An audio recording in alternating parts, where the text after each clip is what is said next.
형제가족 여러분 안녕하세요. 오늘 6월 19일 수요일 스데반 빛나는 신앙의 면류관이라는 제목으로 사도행전 6장 8절부터 15절까지를 묵상합니다. 8절 스데반의 은혜와 권능이 충만하여 큰 기사와 표적을 민간에 행하니. 자, 어제 우리 묵상한 사도행전 6장 1절부터 7절에 보면 예루살렘 교회, 초대교회 안에 문제가 생기고 그 문제를 해결하기 위해서 7명의 성령이 충만한 집사를 세웁니다. 자, 그 중에 한 사람이 바로 스데반이었는데 스데반의 은혜와 권능이 충만했다고 얘기합니다. 그래서 큰 기사와 표적을 민간에 행하였다 그랬는데 성령의 사람이었던 스데반이 자신들이 해야 될 행정과 구제와 사역을 감당하면서 아마 은혜와 권능이 충만해서 사람을 살리고 세우는 사역까지 감당했던 것 같습니다.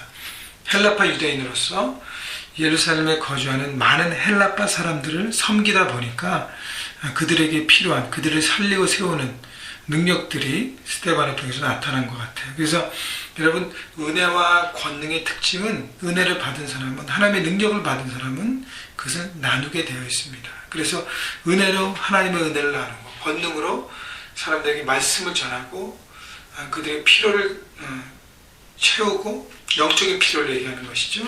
그리고 그들이 바라봐야 될 것을 바라보게 하고, 성령의 능력을 나누는 어떤 사람을 살리고 세우는, 그래서 민간의 행한이라는 것은 사람들에게 그런 일들을 보였다고 그랬는데 바로 자기 자신이 드러내기 위한 목적이 아니라 사람을 살리는 목적으로, 영혼을 살리고 세우는 목적으로 그 일을 감당했다는 것이죠. 9절, 이른바 자유민들, 즉 구레네인, 알렉산드라인, 길리기아와 아시아에서 온 사람들의 회당에서 어떤 자들이 일어나 스데반과 더불어 논쟁할세. 자, 구레네와 알렉산드리아는 북아프리카를 얘기하고 길리기아와 아시아는 소아시아, 지금의 그 터키에 가까운 지역들을 얘기합니다. 자, 다시 얘기하면 헬라파 유대인들을 얘기하는 것이죠. 이스라엘 주변에서 온 헬라파 유대인들이 회당에서 스데반과 더불어 논쟁했습니다. 자, 스데반의 사역들에 대해서 아마 그들이 불편했던 것 같아요. 어떻게 헬라파 유대인 저 사람이 저렇게 복음을 전하고 능력 있게 할까 하는 어떤 시기심이 있던 것 같아요. 그래서 여러분 생각하기에 항상 하나님의 사역에는 장애물들이 있습니다. 사역을 반대하는 사람들.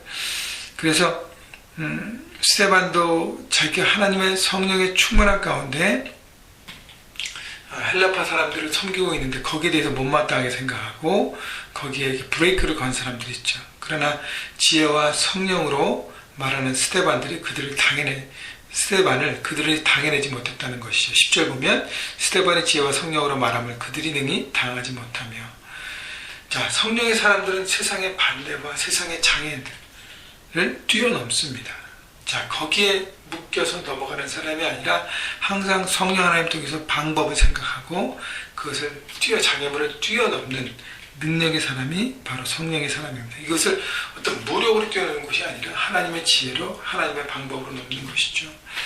그래서 여러분 삶에서 하나님의 뜻대로 살아갈 때 장애들을 만날 때 여러분 주저앉지 마시고 또 무기력하게 쓰러지지 마시고 어떻게 하면 그걸 통과할까 성령 하나님을 구하면서 하나님의 능력과 지혜를 돌파하시는 능력의 종들이 되기를 바랍니다. 11절, 사람들을 매수하여 말하게 하되 이 사람이 모세와 하나님을 모독하는 말을 하는 것을 우리가 들었노다 하게 하고.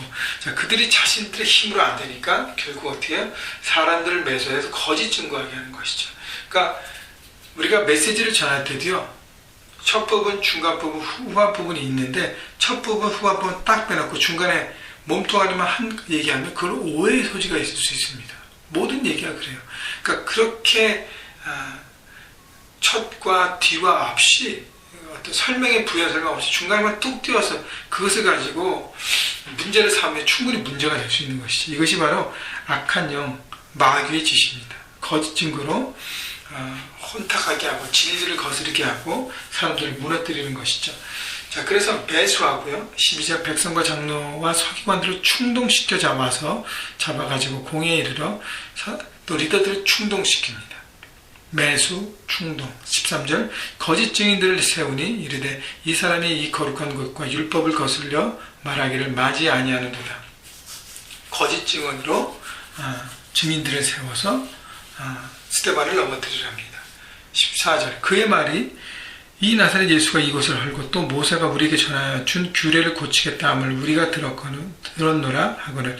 예수님의 말씀을 인용한 것이죠. 여러분, 예수님께서 십자가에 당하신 것도 예수님의 말씀과 이 모든 것들을 성전 모독하는 자, 하나님을 모독하는 자, 어떤 그런 것들로 예수님에게 죄를 뒤집어쓰고 예수님을 죽음으로 몰았습니다. 같은 방법이에요. 결국 하나님의 진리를 추구하는 사람은 진리 때문에 고난을 받게 되어 있습니다. 근데 중요한 것은요, 15절 공회 중에 앉은 사람들이 다 스데반을 주목하여 보니 그 얼굴이 천사 얼굴과 같더라. 자, 얼퉁당퉁한 말로 그가 공격을 받는데 그 얼굴이 긴장하거나 두려워하거나 좌절하지 않았습니다. 그 얼굴은 천사와 같이 평안했다는 것입니다. 여러분, 성령의 충만함을 받았다는 것은 외부의 어떤 상황과 환경과 장애 때문에 본인이 흔들리지 않는다는 것이죠. 본인의 마음과 생각이 그들 갖고 있었던 그 평강이 무너지지 않는다는 것. 이것이 바로 평강의 사랑입니다. 바로 스데반의 능력과 스데반의 힘은 바로 하나님이 주신 성령의 임재 가운데 평안을 누렸다는 것이죠. 여러분, 오늘도 주님 안에서 평안을 구하시고 평안을 붙잡으시고 삶의 현장에서 많은 부분들이 여러분을 공격하고 여러분 억누르고 여러분에게 어려움을 줄지라도 그것 때문에 흔들리지 않고 스데반처럼 성령의 충만한 가운데 평안한 가운데 자신의 일을 최선을 다해서 달려가시는 여러분 모두가 되시기를 주님의 이름으로 축복합니다.